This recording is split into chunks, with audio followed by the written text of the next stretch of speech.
Buenos días a todos y a todas. Autoridades presentes, licenciado, y a las personas que nos sintonizan por el Facebook Live.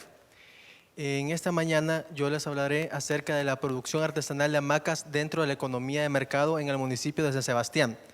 Antes quiero mencionar que esta investigación fue hecha por dos compañeros y una compañera, el compañero Edwin Linares, el compañero Eduardo Mendoza y la compañera Yamileta Hernández.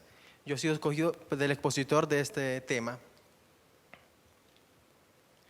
Aquí un poco la bitácora que vamos a seguir, ¿verdad?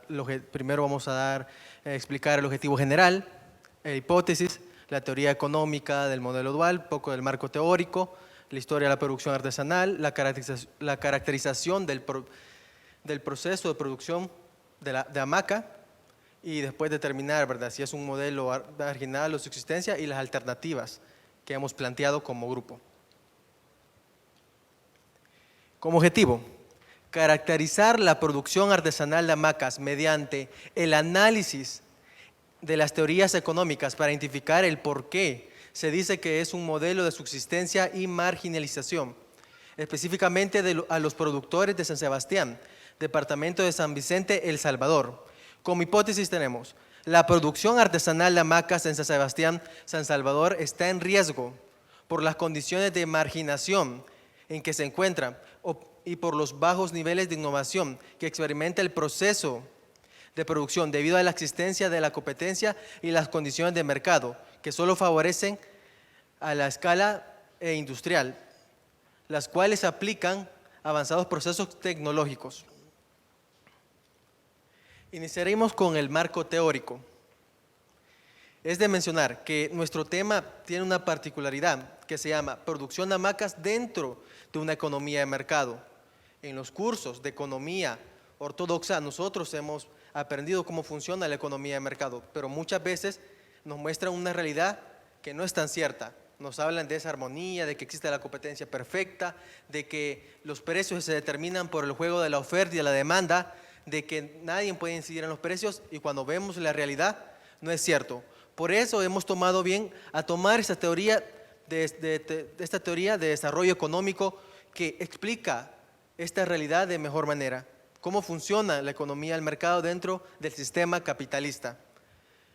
La teoría económica del modelo dual, que fue elaborada por Arthur Lewis en 1964 y después en el año 75 se fue perfeccionando, esta teoría plantea o tiene como tesis central el dualismo económico, que es la existencia de dos sectores económicos en el mismo espacio, caracterizado por distintos niveles de desarrollo, reflejados en herramientas de trabajo, maquinaria, especialización de recursos humanos, así como los patrones de demanda.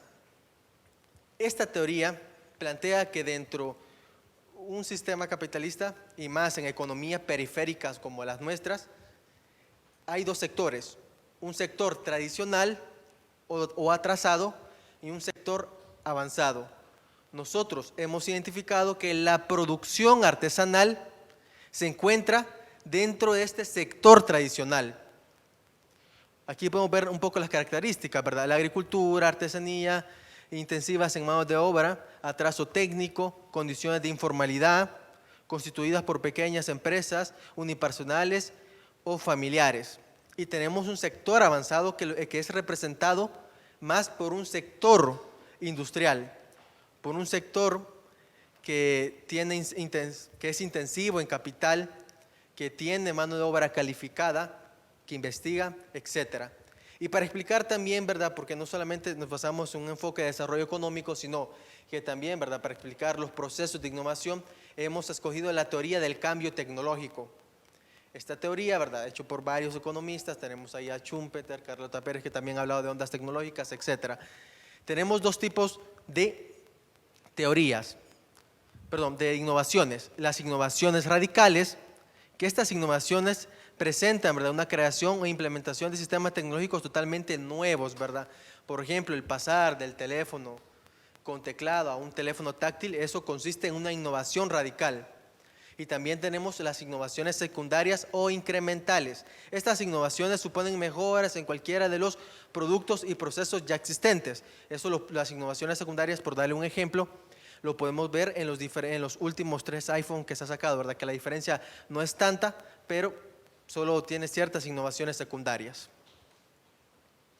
Una vez explicado el marco teórico, les voy a hablar acerca del antecedente de la artesanía de hamacas y de la producción artesanal como tal. La producción textil, porque hay que mencionar que la producción de hamacas está dentro de una producción textil. La producción textil ha existido desde los orígenes de la humanidad, tuvo un auge en el periodo de 1000 y 1492 después de Cristo. El origen, ¿verdad?, de las hamacas se le acredita a los mayas. Antes se hacían de una corteza de árbol y ellos le pusieron el nombre hamac, de ahí viene la palabra hamaca. También los telares llegaron del sur de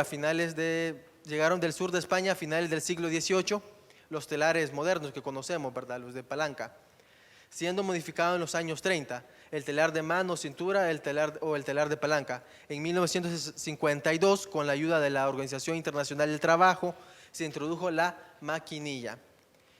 Aquí podemos observar 2 tipos de telares. El telar de cintura, que miramos, bueno, esto voy a explicar más adelante acerca de esto, porque podemos ver que el telar de cintura era manejado más por mujeres, pero después podemos observar que tenemos el telar de palanca, que es manejado más por hombres.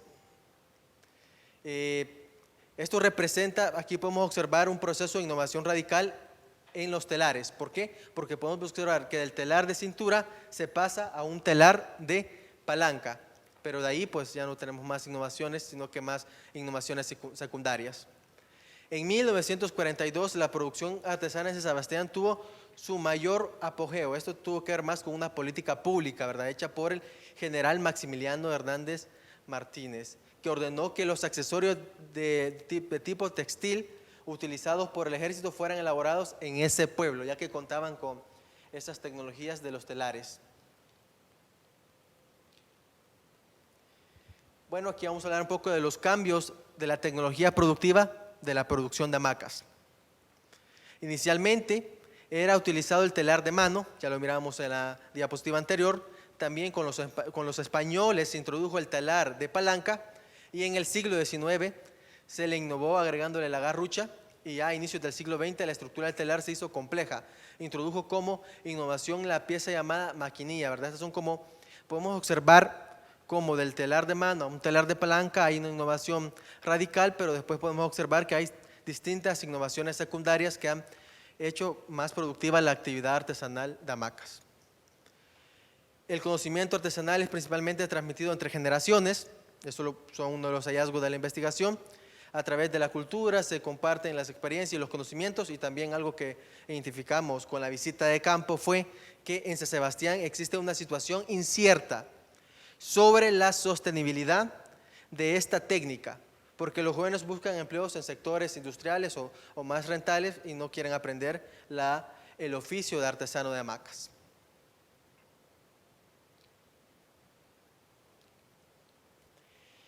Bueno, en este momento vamos a caracterizar el proceso productivo. Las hamacas se encuentran conformadas por 2 piezas, el cuerpo de hamaca más el manguillo. Y el proceso de elaboración se da en 6 pasos. Desde la ordidumbre, que es hilar, ¿verdad?, todos los distintos hilos, ¿verdad?, dentro de la máquina del telar de palanca. El plegado, ¿verdad?, que tiene que ver como una actividad complementaria a la ordidumbre.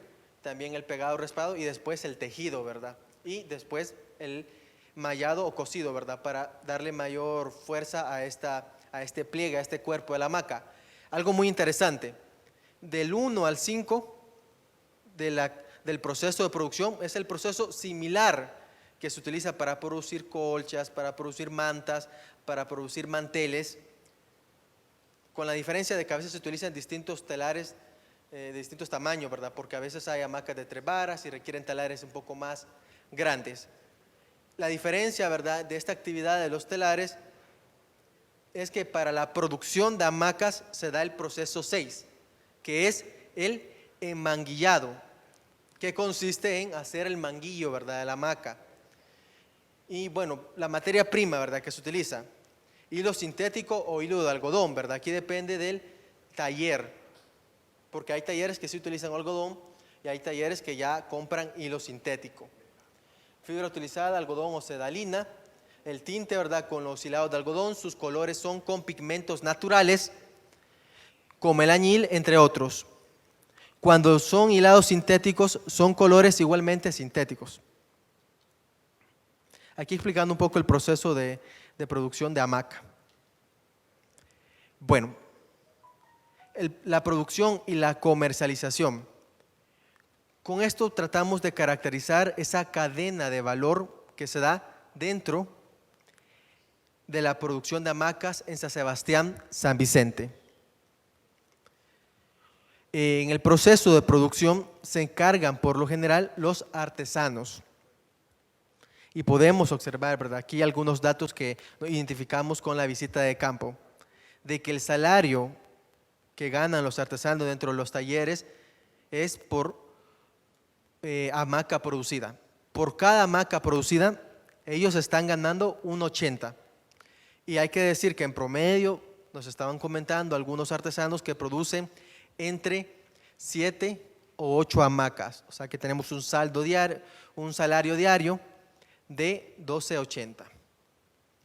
La producción de hamaca es estacional, eso también es un dato importante porque no es que todo el año sea el mismo nivel de producción. En meses altos, que es casi siempre por verano, la producción tiende a ser en algunos talleres, ¿verdad? No estamos hablando de todos los talleres, ya vamos a explicar los distintos talleres que se encuentran dentro de San Sebastián. Pero en algunos talleres la producción puede llegar hasta de 200 hamacas. Pero hay periodos en donde son de 50 hamacas, ¿verdad? Por eso digo que la producción es estacional. Se estima, ¿verdad?, que el 90% de la producción es realizada por hombres en los telares. Por lo general es operado por hombres y las mujeres tienden a encargarse de la producción de los manguillos. Aquí también es importante mencionar que la compra de materias primas es cada mes a la empresa hilosa. Esto habla de un poco de esta dependencia que hay de los productores a una producción artesanal, o sea, un sector atrasado le compra a un sector avanzado. La escasez de la mano de obra es el principal problema. Como ya habíamos identificado, cada vez hay menos artesanos de hamacas. Identificamos que en los talleres el promedio de edad era de 70 años y los jóvenes no quieren aprender el oficio artesano porque no les parece rentable, porque no les llama la atención, etc. Entonces esto representa un problema de la producción artesanal de hamacas. La falta de incentivo para quien innove de manera particular, vamos a hablar un poco de los márgenes de ganancia aquí en este caso. El proceso de comercialización cambia un poco, porque este proceso de comercialización a veces es hecha por los productores artesanales, por ejemplo, los productores que tienen los talleres, que tienen talleres pequeños y las personas llegan a comprarles, y hay productores o los talleres más grandes, en este caso uno de los talleres entrevistados que fue Textilía Durán, que venden por mayoreo. El costeo de una hamaca es de $8, pero en este costeo únicamente incluyen la mano de obra de los artesanos más las materias primas. Y aquí lo interesante es que estos talleres, incluso los más grandes, son empresas familiares y ellos trabajan dentro de ese taller y no le incluyen los gastos de su salario, no les incluyen los gastos de energía también que se tienen, etcétera. Entonces hay un mal costeo en ese apartado. Y aún así, ¿verdad?, el precio a lo que lo venden son entre 15 a $20. Y aquí bien importante, ¿verdad?, porque ya habíamos mencionado, ¿verdad?, que los vendedores, la mayoría son los más beneficiados, pues su precio de venta es en locales de San Salvador entre 80 y $100. Mientras los artesanos, que son los productores de hamaca, venden la hamaca a 15 a $20, cuando se lo venden a los mayoristas, estas personas tienden a venderla entre 80 o $100.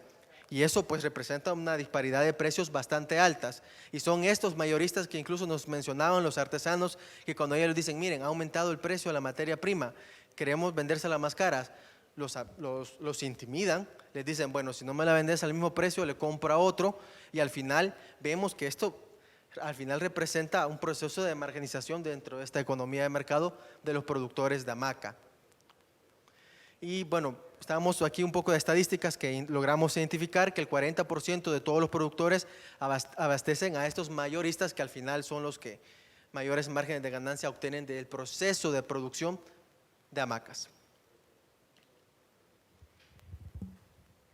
Con la visita de campo pudimos llegar a los siguientes hallazgos, ¿verdad? La producción artesanal de hamacas, el modelo de marginalización o subsistencia, pues logramos identificar muchas cosas, que al final tratamos de expresar de que sí, ¿verdad? Es un modelo de marginalización y subsistencia. El primero, los productores artesanales son los grandes perdedores de la cadena de valor de la producción de hamacas. Observamos que el proceso de producción representa costes altos, ellos venden a precios bajos, mientras que los comerciantes, las personas que solamente compran y venden hamacas, las venden a precios muy altos y obtienen los mayores márgenes de ganancia, ¿verdad? Esto representa una limitación para los productores artesanales porque no les permite poder reinvertir o poder utilizar cierta riqueza para innovaciones o pagar mejores salarios que haría más atractivo aprender la producción artesanal de hamaca. También los productores artesanales se encuentran en condiciones de marginalización y subsistencia. Pudimos observar que muchos de los pequeños productores utilizan esta actividad de producción de hamaca solamente para subsistir, y mientras que incluso en los talleres más grandes identificamos que estas personas obtienen margen de ganancias muy bajos que únicamente les permite cubrir los costes, reinvertir nuevamente un poco, y hay que decir que parte de esta ganancia también va a la subsistencia del núcleo familiar, para satisfacer las necesidades materiales del núcleo familiar. También pudimos observar bajos niveles de innovación, y esto tiene que ver por los bajos márgenes de ganancia que tienen, porque muchos artesanos al ver, ¿verdad?, esta situación que se vive de que cada vez hay menos obreros, menos artesanos de hamacas, han querido innovar, ¿verdad?, con maquinaria industrial, pero no han podido porque los bajos márgenes de ganancia no se los permiten.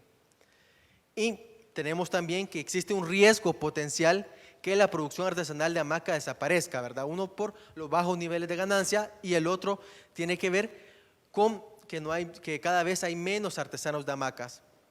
Y también tenemos el siguiente hallazgo, ¿verdad?, que la producción artesanal de hamacas es incompatible con el paradigma económico de la economía de mercado. Aquí es importante porque pudimos observar, ¿verdad?, que dentro de esta dinámica de la economía de mercado los productores artesanales se encuentran cada vez marginizados. Las alternativas de solución que planteamos. La primera, la planificación estratégica de mercado enfocada en la fase de la cadena de valor de la comercialización.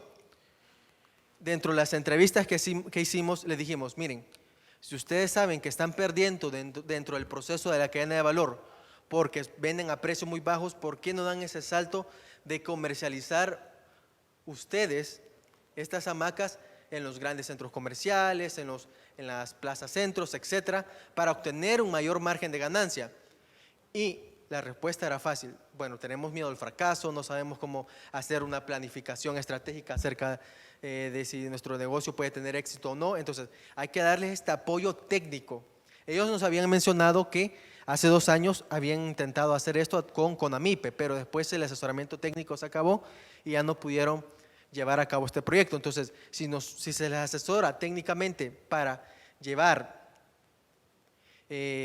la producción de hamacas a la siguiente fase de la cadena de valor, que es la comercialización, en donde se observa que están los márgenes de ganancia, esta actividad sería mucho más rentable y podría incluso incentivar a personas a aprender el oficio de artesano de hamacas. Y lo segundo es incentivar procesos de innovaciones tecnológicos incrementales, ¿verdad?, porque no hay que perder siempre la producción artesanal por una cuestión de cultura y patrimonio, sino que se pueden pues seguir innovando en los telares de palanca para aumentar la productividad. El desarrollo de ambas alternativas de solución permitirá superar las condiciones de marginalización y subsistencia que históricamente caracterizan este tipo de producción artesanal. Como conclusiones, la descripción de la herramienta principal en la producción de hamacas, el cual es el talar de palanca, no ha sufrido innovaciones radicales, sino solo secundarias. Es decir, que solo ha ido cambios mínimos que han experimentado en los componentes que forman la parte del telar. Entre los problemas que tienen los artesanos de hamaca es la incertidumbre con la sostenibilidad de esta producción, ya que los jóvenes no tienen la intención de adquirir el conocimiento de los artesanos, lo cual puede llevar a la desaparición de esta costumbre y actividad productiva en el municipio. La producción artesanal de hamaca es incompatible con el paradigma de la economía del mercado. Le exige la transformación a producción industrial e innovar, cuya producción artesanal está en riesgo de gran medida por el limitado cambio tecnológico y otra es por los bajos márgenes de ganancia. No sobreviven las empresas más fuertes, sino las que se adaptan mejor a las nuevas circunstancias. Esto es innovar o morir. Muchas gracias.